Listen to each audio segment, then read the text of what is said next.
Rent Guidelines Board to re-vote on hikes. Quote-unquote train daddy tapped for Penn Station redevelopment. Beach drones join rescue crews. Adrian Adams reflects on personal COVID loss. And Queens Co-op faces steep fee increase. From WNYC, this is NYC Now. I'm Sean Carlson. In an unusual move, the panel that sets the rent for New York City's rent-stabilized tenants will hold a rare re-vote next week. That's according to three people directly familiar with the matter who spoke with WNYC, but who asked not to be named, discussing confidential information. The Rent Guidelines Board will consider a lower range of rent increases for 2-year leases. Last month, the board approved a preliminary increase of anywhere from 4.75% to 7.75% on new 2-year leases. But according to the three sources, the board members had originally agreed to approve a lower range. The board will hold a final vote on the rent increases in late June. Roughly 1 million apartments in New York City are rent stabilized. Train Daddy is coming back to New York City. The White House says Andy Byford, who ran the city's subways and buses from 2018 until early 2020, has been tapped by President Trump to lead the long-stalled redevelopment of Penn Station. Byford has been working for Amtrak, which owns Penn Station, for the last 2 years. He was credited with improving city subway service, which earned him the nickname Train Daddy by riders.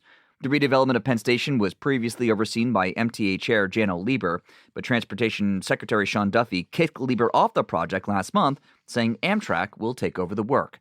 Byford did not respond to a request for comment. It's a bird. It's a plane. It's actually a drone with a life raft. That could be the scene at New York City beaches this summer as swimming season gets underway. Mayor Eric Adams says first responders will use drones along the waterfront. They can drop self-inflating floats to swimmers in distress and use onboard speakers to talk directly to people in the water. Deputy Mayor for Public Safety Kaz Daughtry says the drones are there to support lifeguards, not replace them. Can you imagine when the drone operator, the pilot, is communicating through the voice app, like talking through the drone to the actual swimmer, saying that you are caught in a riptide. We need you to swim diagonally. The city tested out some of the drones at beaches last summer. The tech has been used all over Europe. In 2022, a drone was credited with saving the life of a 14-year-old boy in Valencia, Spain. Coming up, a mayoral candidate reflects on a personal loss and connects it to Andrew Cuomo's leadership during the pandemic. Stick around.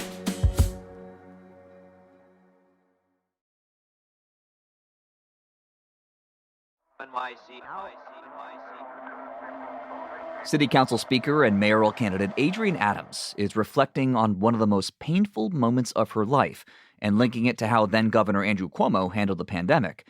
Adams gave an emotional speech Thursday marking 5 years since her father's death. She pointed to Cuomo's leadership during COVID-19 as a factor in how her family was affected. WNYC's Bridget Bergen has more. Let me tell you about a story about a New Yorker. Standing next to a portrait of her father, Irvin, Council Speaker Adrian Adams recalled the last moments she saw him. Her father was in his Jackson Heights apartment, struggling to put on a shirt and unable to breathe. She took him to a hospital on Long Island because nearby Elmhurst Hospital was at capacity. They said what would be their final goodbyes in a parking lot. I remember standing over him in that parking lot, looking down at the face that looked so much like mine. I saw a fear in him I'd never seen before. His eyes said, "Please don't leave me." Mixing anger and grief, Adams made the case that the suffering in her predominantly Black Southeast Queens community was made worse by Cuomo playing politics. She accused the former governor of cutting hospital funding. She says he delayed access to testing and vaccines in her community because of Cuomo's long-running feud with former Mayor Bill de Blasio. Is Andrew Cuomo the only one at fault? Not really. He didn't create this kind of politics. He just mastered it. Her speech marked her most direct and personal attacks on Cuomo, the frontrunner in the Democratic primary. It also came just 2 days after reports that the Department of Justice was investigating Cuomo for possibly lying to Congress about his response to the outbreak in New York nursing homes. Cuomo's campaign and his supporters object to Adams' claims. I'm Jennifer Jones-Austin, CEO, Executive Director of the Federation of Protestant Welfare Agencies. Jones-Austin leads a social service nonprofit that works with community-based organizations to tackle economic and health challenges. She dismissed allegations of friction between de Blasio and Cuomo over vaccines and testing. She says her experience dealing with Cuomo then was very different. I remember well being surprised when talking with faith leaders in the very early stages of the COVID pandemic about how they were standing up in their churches with the support of the Cuomo administration, testing facilities, informational forums. But despite their disagreement, Jones-Austin extended sympathy to Adams for the loss of her father. And an analyst with the Empire Center poured cold water on Adams' claims about hospital cuts, saying there was no correlation between spending and COVID deaths. With less than 5 weeks until the primary and given Cuomo's sizable lead in polling, it's clear memories of the pandemic are likely to be relitigated on the campaign trail, and it'll be up to voters to decide whose version of history they believe. That was WNYC's Bridget Bergen. Tomorrow, we'll take a closer look at former Governor Cuomo's history with Jeanine Pirro. The two have clashed in the past. Now, with the federal investigation reportedly underway, his fate could end up in her hands. Rochdale Village is a sprawling co-op complex near JFK Airport in southeast Queens that's home to 25,000 New Yorkers. Residents there are bracing for a hefty increase in monthly maintenance costs to cover building repairs, mortgage payments, and interest on an unpaid water bill. And as WNYC's David Brand reports, other housing complexes could face similar problems. The first thing you need to know about Rochdale Village is it's huge.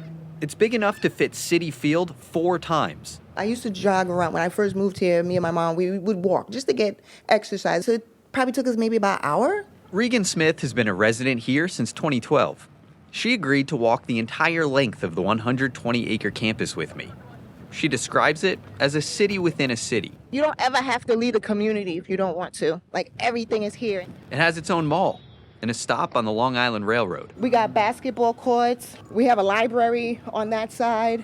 There's another supermarket, a nail salon. Even over here, there's a hairdressing spot right next door. The other thing you need to know is that Rochdale Village was built in 1963 through the state's Mitchell-Lama program. At the time, Mitchell-Lama was seen as an innovative way to make homeownership possible for middle-income New Yorkers. The program imposes income caps on buyers and also limits how much owners can sell their apartments for. The city hasn't built new Mitchell-Lama apartments for over 4 decades, but there are still more than 100,000 units left. And many are facing financial problems because of lack of investment, paired with rising costs and sometimes serious mismanagement. And the floor is yours. So good morning, Chair Rosenthal and members of the Assembly Committee on Housing. Becky Kepnick is a senior vice president at the state's housing agency. She addressed the problems at a state assembly hearing late last year. Mitchell-Lama properties have had to implement significant carrying charge increases just to pay their basic bills. The properties are required to be financially self-sufficient. For Rochdale Village, that'll mean at least a 22% increase in residents' monthly maintenance fees. The co-op's board of directors, made up of volunteers, says the complex needs $450 million to fix building facades and replace decades-old plumbing. They deferred loan payments early in the pandemic. Then the management company stopped paying water bills to make up for the higher costs. Now they owe millions more in interest. Residents like Regan Smith say they're angry. It's very egregious, For some people, this is inheritance for their families. So to see a lot of people have to uproot and leave, maybe they're not even going to be able to stay in New York. Smith says she and her mother pay about $1,900 a month for their apartment. That will go up to around $2,300 once the increased charges take effect. The same will be true for tens of thousands of residents here, which is why Smith and her neighbors are asking whether the board and the management company made good financial decisions. I spoke with Rochdale Village's lawyer, Dean Roberts. Why did the board choose the 22.3% as their recommendation? Because it was the least bad option. It got money to cover bills and get us back on our financial stability. And he says the board could be forced to hike costs even higher by the state's Division of Homes and Community Renewal, or DHCR, which regulates Mitchell-Lama housing. At the end of the day, DHCR could tell us, 38% if they wanted to. It's tough. We understand that. The agency declined to comment on a pending decision. Advocates for Mitchell-Lama residents say the state needs to do more to preserve Mitchell-Lama as an affordable housing option for New Yorkers. They want to see lawmakers step up with grants, low-interest loans, and additional support to help all volunteer boards make sound choices.